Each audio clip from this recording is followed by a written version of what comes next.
In the ancient city of Ur, a wealthy merchant named Enki was consumed by his thoughts. Despite his fortune, Enki's mind constantly raced with worries about profits, losses, and the risks of his trade. His sleepless nights left him paralyzed, fearing that a single wrong decision could ruin everything. One evening, Enki confided in his friend Nabu, a wise scribe. "You are a prisoner of your thoughts," Nabu said. "You must find peace, or your mind will destroy you. Come with me tomorrow to the potter's quarter." The next morning, Nabu led Enki to a small courtyard where an old potter named Yershanabi worked.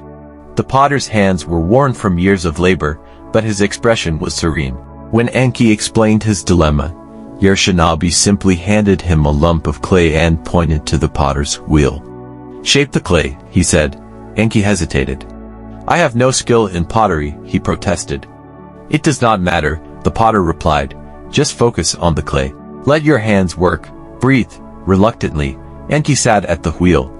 As he began to mold the clay, his thoughts were still clouded with doubts. But gradually, the rhythmic turning of the wheel and the feel of the cool clay between his fingers began to calm him. His mind, once full of worries, quieted as he focused on the simple act of creation. Hours passed without Enki noticing. The sun began to set, and before him sat a small, simple jug, imperfect but whole. For the first time in a long while, Enki felt a deep sense of peace. Yershanabi smiled and said, "The mind is like this clay. Left unshaped, it is chaotic. But with focus, you can guide it and create something of value. In the act of shaping, you find clarity." Enki bowed to the potter, grateful for the lesson. From that day on, whenever his thoughts overwhelmed him, he returned to the potter's wheel. Each time he molded clay, his mind grew calmer, and his decisions clearer.